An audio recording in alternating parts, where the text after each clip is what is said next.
12வது வசனத்தை நான் வாசிக்கிறேன். உபாகமம் 28:12. ஏற்ற காலத்தில் உன் தேசத்தில் மழை பெய்யவும் நீ கையிட்டு செய்யும் வேலைகள் எல்லாம் ஆசீர்வதிக்கவும் கர்த்தர் உனக்கு தமது நல்ல பொக்கிஷசாலை ஆகிய வானத்தை திறப்பார்.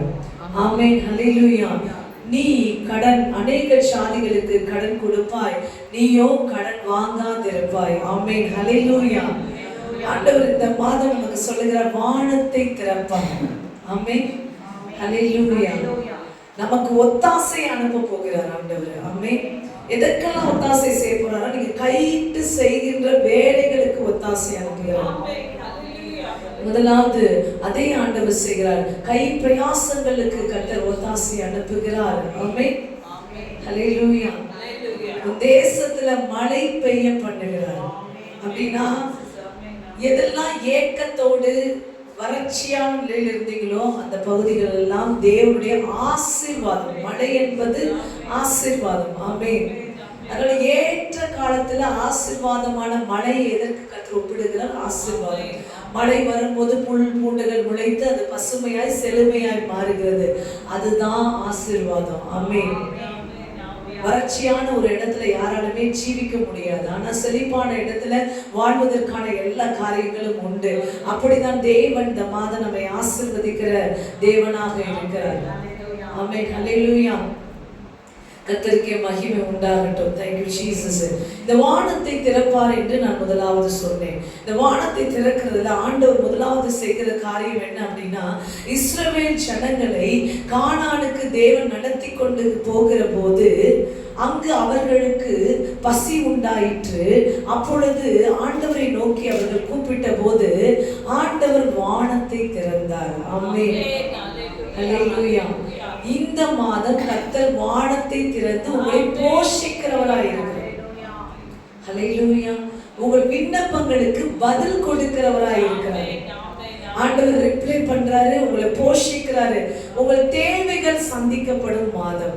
ஆமென். எத்தனை பேர் பெற்றுக்கொள்றீங்க?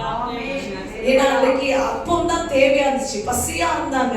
ஆண்டவர் வானத்தை திறந்து அப்பத்தை கொடுத்தார் அப்படின்னு இல்லை, வானத்தை திறந்து என்ன கொடுத்தார்? தூதர்கள் உண்ணும் மன்னாவை கொடுத்தார். அப்படின்னா ஆண்டவர் உனக்கு செய்யற ஒத்தாசைகள் தி ஸ்பெஷலா இருக்கும். ஆமென். சிறப்பானதை தருவார். சொல்லுங்க, சிறப்பானதை எனக்கு தரப்போறாரு இந்த மாதம். தி பெஸ்ட்டை நான் புசிக்க போகிறேன்.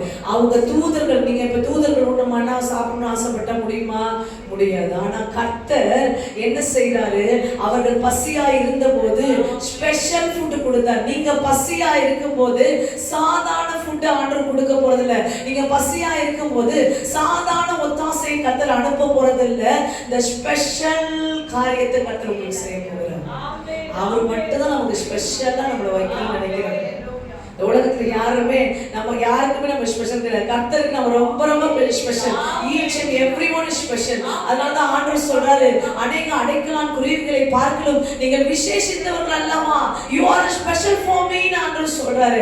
அதனால ஸ்பெஷலா இருக்கு உங்களுக்கு. நம்ம என்ன பண்ணுவோம்? ஸ்பெஷலானதை கொடுக்கணும். அவங்களுக்கு ஸ்பெஷல், அவங்க எனக்கு ரொம்ப ஸ்பெஷலுங்க, அவங்க எனக்கு ரொம்ப இம்பார்ட்டன்ட்ங்க, அதனால அவங்களுக்கு ரொம்ப ஸ்பெஷலா தி பெஸ்டானதா நல்லதா எடுத்து கொடுக்கணும். அது போலதான் நம்ம தகப்பனுக்கு நம்ம ரொம்ப ஸ்பெஷல். ஆமென். அதனால்தான் தூதர்கள் உண்ணும் மன்னாவை நமக்கு கொடுங்க. நான் விசுவாசிக்கிறேன் உங்களுக்கு என்ன கொடுக்க போறாரு நீங்க நம்புறீங்க? தி ஸ்பெஷலை கொடுக்க போறாரு. சிறந்ததை கொடுப்பேன், சிறந்ததை கொடுப்பேன். ஆமென். ஒத்தாசை செய்யறேன்னு நீங்க சில பேர் ஒத்தாசை செய்யறேன்னு சொல்லிட்டு பார்த்தீங்கன்னா கிழிஞ்ச ட்ரெஸ் எடுத்து கொடுப்பாங்க. ஹல்லேலூயா. இதை பழைய ட்ரெஸ் எடுத்து கொடுப்பாங்க. உதவி செய்யறேன் அந்தாங்க பழைய ட்ரெஸ். இல்லை, நமக்கு ஆண்டவர் அப்படிப்பட்டவர் இல்லை, நம்ம தேவன் அப்படிப்பட்டவர் இல்லை. எது பெஸ்டோ அதை எடுத்து நமக்கு கொடுக்கிறோம். அதனால தான் தேவனுடைய குமாரனை நமக்கு கொடுத்தார். தி பெஸ்ட் நமக்கு கொடுத்தார். ஆமென், ஹல்லேலூயா, ஹல்லேலூயா. அதுதான் நமக்கு சிறந்த எடுத்துக்காட்டு. இந்த தூதர்கள் உண்ணும் மன்னா ஒரு எடுத்துக்காட்டு. தேவகுமாரனையே நமக்கு கொடுத்தாரு. வேற என்ன ஆண்டவர்கிட்ட பெஸ்டா இருக்கு? பிதாவாகிய தேவன்கிட்ட இந்த தி பெஸ்ட் நமக்கு கொடுத்தாரு. அப்ப அப்படி கொடுத்திருக்காருன்னா நம்ம வாழ்க்கையில எல்லாமே அவரை நோக்கி பண்ணுகிற விண்ணப்பத்துல, அவரை நோக்கி நிக்கிற ஒத்தாசையில தி பெஸ்ட் ஆண்டவர் கொடுத்தாரு. ஆமென், ஹல்லேலூயா. தொடர்ந்து நான் ஒரு காரியத்தை உள்ள உறுதியாய் ஊன்ற கட்டி கொண்டு இருக்கிறேன். என்ன ஆண்டவர் எனக்கு பெஸ்ட் தான் கொடுப்பாரு. ரொம்ப நாள் நான் ஜெபம் பண்ணாலும் ரொம்ப நாள் எதிர்பார்த்தாலும் எனக்கு அவருக்கு சிறந்ததை தான் செய்வார், சிறந்ததை தான் செய்வார். ஆமென். அல்லேலூயா. கர்த்தருக்கு மகிமை உண்டாகட்டும். இரண்டாவதாக நான் சொல்லுகிறேன், ஆண்டவராகிய இயேசு கிறிஸ்து மத்தேயு எடுத்துக்கொள்ள மத்தேயு சுவிசேஷ புத்தகம்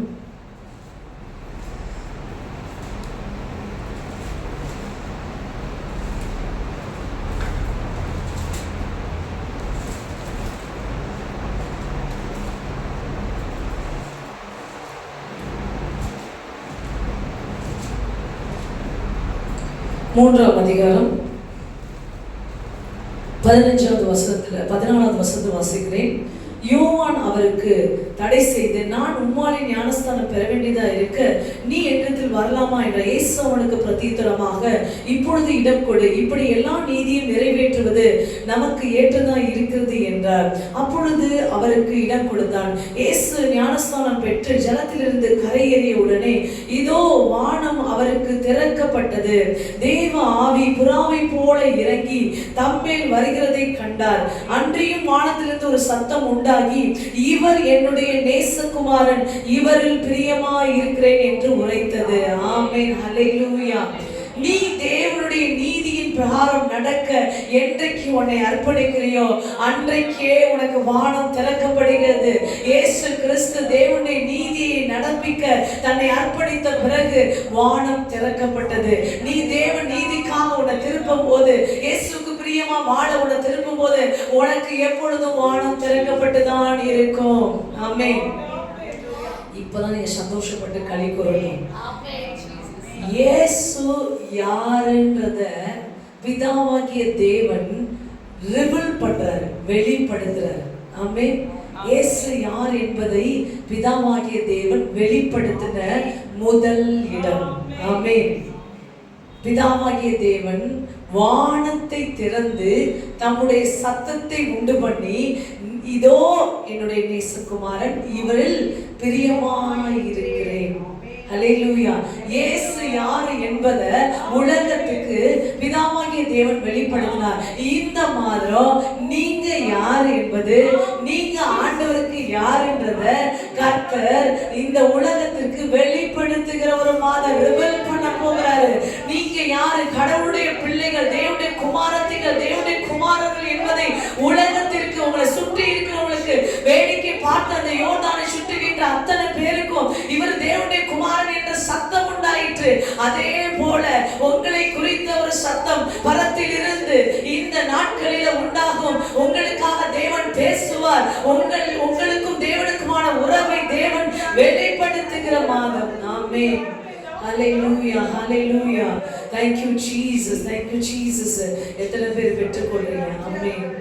நீங்க தேவனுடைய பிள்ளைன்னு காட்ட போறாரு. தேவனுடைய பிள்ளைன்னு பேச போறாரு. நீங்க தேவனுடைய குமாரத்திகள் என்று பேச போறாரு. யாருக்கு? உங்களை சுற்றி வேடிக்கை பார்த்து கொண்டு நின்று கொண்டிருக்கிறாங்களே அநேக கண்கள், சுற்றி இருக்கிறவருடைய கண்கள் காணும்படி நீ தேவனுடைய குமாரத்தி என்று தேவனால் வெளிப்படுத்தப்பட போகிறாய். ஆமென். ஹல்லேலூயா. கர்த்தருக்கே மகிமை உண்டாகட்டும். ஆண்டவர் உங்களுக்கும் அவருக்கான உறவை வெளிப்படுத்துகிற மாதம். இந்த ரகசியமான உறவு, இவர் என்னுடைய குமாரனாய் நான் வைத்திருந்தேன், இன்னைக்கோ நான் உலகத்திற்கு அவரை நான் கொடுக்கிறேன். அவர் என்னுடைய குமாரன் தான். உலகத்துக்கு நான் அனுப்பி இருந்தாலும், நீங்க உலகத்துல வாழ்ந்துட்டு இருந்தாலும், உலகத்துல போராடிட்டு இருந்தாலும், நீங்க தேவனுடைய பிள்ளைகள். ஆமென்.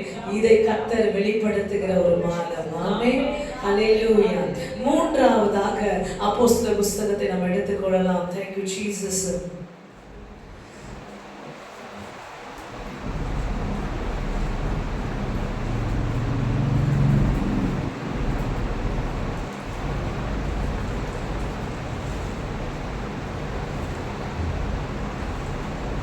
அப்போஸ்தலர் 6ஆம் அதிகாரம்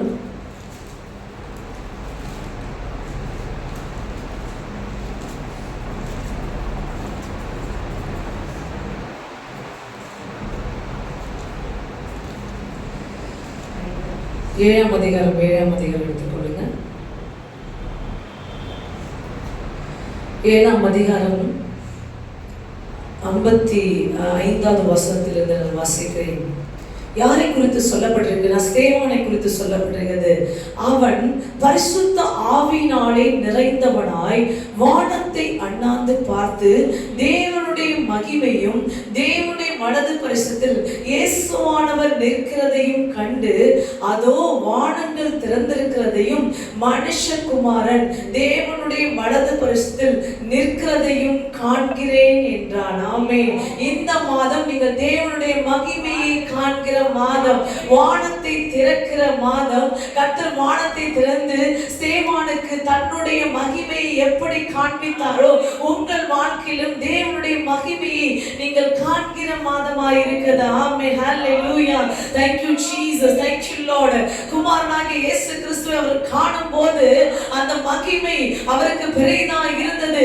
இன்றைக்கு இந்த மாதத்துல தேவனுடைய மகிமை உங்கள் கண்கள் காணும் என்று கர்த்தர் சொல்லுகிறார். Thank you Jesus.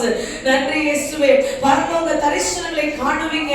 பரலோகத்துல இருக்கிற அநேக காரியங்கள் உனக்கு வெளிப்படுத்தப்படும். தேவனை குறித்த மகிமை என்றால் தேவ குமாரனை அவர் தரிசித்தார். நீங்க இந்த மாதத்துல கர்த்தரை தரிசிக்கிற ஒரு மாதமா இருக்கும். கர்த்தர் உங்களுக்கு தம்மை வெளிப்படுத்த போறார். முதல்ல என்ன பண்ணார்? உங்களுக்கும் அவருக்குமான உறவை வெளிப்படுத்தினாரு. மூன்றாவதாக தான் யார் என்பதை அந்த இடத்துல வெளிப்படுத்தினார். அந்த இடத்துல ஸ்தேவானுக்கு வெளிப்படுத்தினார். குமாரனாகிய இயேசு கிறிஸ்து வலது பரிசுத்தில் இருக்கிறது ஸ்தேவானுக்கு வெளிப்படுத்தினார். அதே போல கர்த்தர் யார் என்பதை உங்களுக்கு வெளிப்படுத்துவார். ஆமென். ஹல்லேலூயா. ஹல்லேலூயா. தேவன் தம்மை வெளிப்படுத்துகிற மாதம், ஆண்டவர் தம்முடைய மகிமையை வெளிப்படுத்துகிற ஒரு மாதமாய் இருக்கிறது. ஆமென். ஹல்லேலூயா. அடுத்ததாக நாத்தான்வேல், யோவான் சுவிசேஷ புத்தகத்தில் நீங்க எடுத்து பார்த்தீங்கன்னா, நாத்தான்வேல் உட்கார்ந்து உபவாசம் பண்ணிக்கொண்டே இருக்கிறார். அப்பொழுது பிலிப்பு வந்து அவரை பார் மெஸ்ஸியா வந்திருக்கிறான்னு சொன்ன உடனே நாத்தான்வேல் நாசரேத்துல இருந்து ஒரு நன்மை வருமான்னு கேட்டுட்டு அவர் பின்பு போறாரு. அப்ப கர்த்தராகிய இயேசு கிறிஸ்து சொல்லுகிறார், இவைகளை காட்டிலும் பெரிதானவைகளை காண்பாய். யோவான் 1ஆம் அதிகாரம் 50வது வசனத்தை நான் வாசிக்கிறேன். இயேசு அவனுக்கு பிரதியுத்தரமாக நாத்தான்வேலை பார்த்து, அத்திமரத்தின் கீழே உன்னை கண்டேன். அதாவது நீ உபவாசம் பண்ணி ஜெபிச்சிட்டு இருந்தீல, அத்திமரத்துல உட்கார்ந்து நீ ஜெபிச்சிட்டு இருந்த, சும்மா உட்கார்ந்தல்ல, அவர் ஜெபம் பண்ணி கொண்டிருந்தார், அவர் உபவாசித்துக் கொண்டிருந்தார். அந்த இடத்துல நான் உன்னை பார்த்தேன். நீ உபவாசித்த இடத்துல, நீ ஜெபித்த இடத்துல நான் உன்னை பார்த்தேன் என்று நான் உனக்கு சொன்னதினால விசுவாசிக்கிறாய். இதிலும் பெரிதானவைகளை காண்பாய். நான் உன்னை பார்த்தேன், நான் உன் ஜெபத்தை கேட்டேன் சொன்னோனே நான் விசுவாசிக்கிறீல்ல, நீ இனிமே என்ன தெரியுமா பார்க்க போற? அங்கிருந்து பதில் வரத பார்க்க போற. பின்னும் அவர் அவனை நோக்கி, வானம் திறந்திருக்கிறதையும் தேவ தூதர் மனுஷகுமாரத்திலிருந்து ஏறுகிறதும் இறங்குகிறதுமாகிய இது முதல் காண்பீர்கள் என்று மெய்யாகவே உங்களுக்கு சொல்லுகிறேன். ஆமென். ஹல்லேலூயா. ஹல்லேலூயா. ஹல்லேலூயா. Thank you Jesus. நீங்க பண்ணின அத்தனை ஜெபங்களுக்கும் ஆண்டவர் கண்டார், பேசுறாருன்றத மட்டும் தான் பாத்தீங்க. இனி ஆக்ஷன், தூதர்களை கொண்டு அவர் செயல்படுத்த போகிறார். உன் காரியமாய் செயலாற்றும்படி கொர்நேலியை வீட்டுக்கு எப்படி தூதனை அனுப்பினாரோ, பேதுருவை அனுப்பினாரோ, தூதனை அனுப்பினாரோ, உன் வீட்டுக்கும் தூதனை கர்த்தர் அனுப்புகிறவராய் இருக்கிறார். செயல்களை உனக்கு செய்கிறவராய் இருக்கிறார். வல்ல பெரும் செயல்களை உன் வாழ்வில் செய்கிற தேவன் இந்த மாதம் எழுந்தருளி உள்ளார். வானத்தை உனக்காக திறந்து கொடுத்தார். இனி வானம் உனக்கு பூட்டப்பட்டு இருக்காது. தேவனுடைய சத்தம் உனக்கு கேட்கப்படும். தேவனுடைய மகிமையை நீ காண்பாய். தேவனுடைய பிள்ளை என்று வெளிப்படுத்தப்படுவாய். உன்னுடைய ஜெபங்களுக்கு எல்லாம் அது செயலாக மாறும். ஜெபமெல்லாம் செயலாக மாறும். ஜெபமெல்லாம் செயலாக மாறும் என்று கர்த்தர் சொல்லுகிறார். கர்த்தர் செயல்படுத்த வல்லவராய் இருக்கிறார். உங்கள் எல்லாருடைய கரங்களை கர்த்தர் பிடித்திருக்கிறதை பார்க்கிறேன். Thank you Lord. உங்கள் கரங்களை பிடித்து ஆண்டவர் சொல்லுகிறார், பாக்கியவதியே, பாக்கியவதி, ஆசீர்வதிக்கப்பட்டவளே, ஸ்திரீகளுக்குள்ள ஆசீர்வதிக்கப்பட்டவளே, ரீக சீக்கிலே பரவளோ லீகரதோர ஷடதரோ, நான் உனக்காக ஆயத்தம் பண்ண பந்தியில வந்து அமரே என்று கர்த்தர் சொல்லுகிறார். உங்கள் கரங்களை பிடித்து தேவன் சொல்லுகிற ஒரு வார்த்தை, நான் உனக்காக ஆயத்தம் பண்ண பந்தியில, நான் உனக்காக ஏற்படுத்தின இடத்துல, நான் உனக்காக உண்டு பண்ணின இடத்துல வந்து அமரும்படி உன் கரங்களை பிடித்து அழைத்து செல்லுகிறவராய் இருக்கிறார். நன்றி இயேசுவே. நன்றி இயேசுவே. நீ செய்கிற நன்மைகளுக்காக, பேசின வார்த்தைகளுக்காக கோடா கோடி ஸ்தோத்திரங்களையும் நன்றிகளையும் ஏறெடுக்கிறோம்ப்பா. நன்றி ஆண்டவரே. எனக்கு தாசை வரும் பர்வதம்